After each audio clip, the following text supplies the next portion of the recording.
அனைவருக்கும் வணக்கம். இன்னைக்கு மார்ச் 30, 2025 ஞாயிற்றுக்கிழமை. தினமணியில் இருக்கிற முக்கியமான நியூஸஸ் என்னென்னு பார்ப்போம். ஹெட்லைன்ஸ் என்ன கொடுத்துருக்காங்கன்னா, மியான்மர் நிலநடுக்கம் 1600 கடந்த உயிரிழப்புன்னு தெரிவிச்சிருக்காங்க.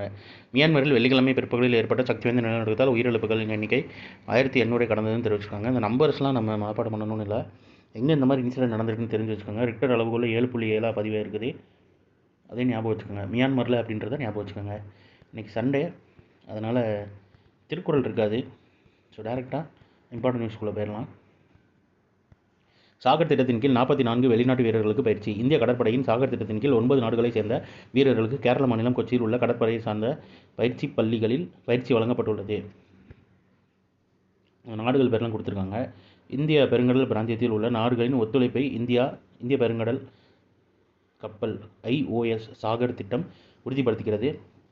இந்த திட்டத்தின் கீழ் கடலோட ரோந்து கப்பலான INS சுனைனா IOS சாகர் என பெயர் மாற்றப்பட்டு அதில் இந்திய கடற்படை வீரர்களுடன் வெளிநாட்டு வீரர்கள் நிலைநிறுத்தப்பட்டுள்ளனர்னு தெரிவிச்சிருக்காங்க. அதாவது INS சுனைனான்ற கப்பல் IOS சாகர்னு பெயர் மாற்றம் பண்ணி அதில் வெளிநாட்டு வீரர்களுக்கும் பயிற்சி அளிக்கிறதா சொல்லியிருக்காங்க. அடுத்ததாக, உலக அளவில் வாகனம் ஓட்டுவதற்கு ஆபத்தான நாடு தென்னாப்பிரிக்கா, 5வது இடத்தில் இந்தியான்னு தெரிவிச்சிருக்காங்க.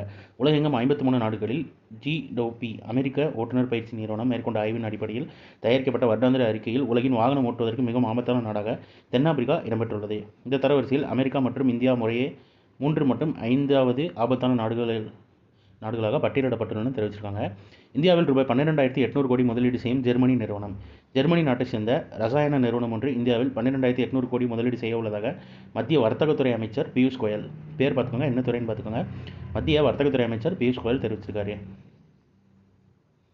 ஸோ இன்றைக்கான இம்பார்ட்டன்ட் நியூஸஸ் அவ்வளோதான். இதோட ஷார்ட் வெர்ஷனாக 1 மினிட் கரண்ட் அஃபேர் நம்ம சேனலில் இருக்குது, வேணுங்கிறவங்க அதை ரிப்ளேஸ் பண்ணிக்கோங்க. மேலும் இன்னொரு நியூஸ் வீடியோவில் சந்திப்போம். தேங்க்யூ.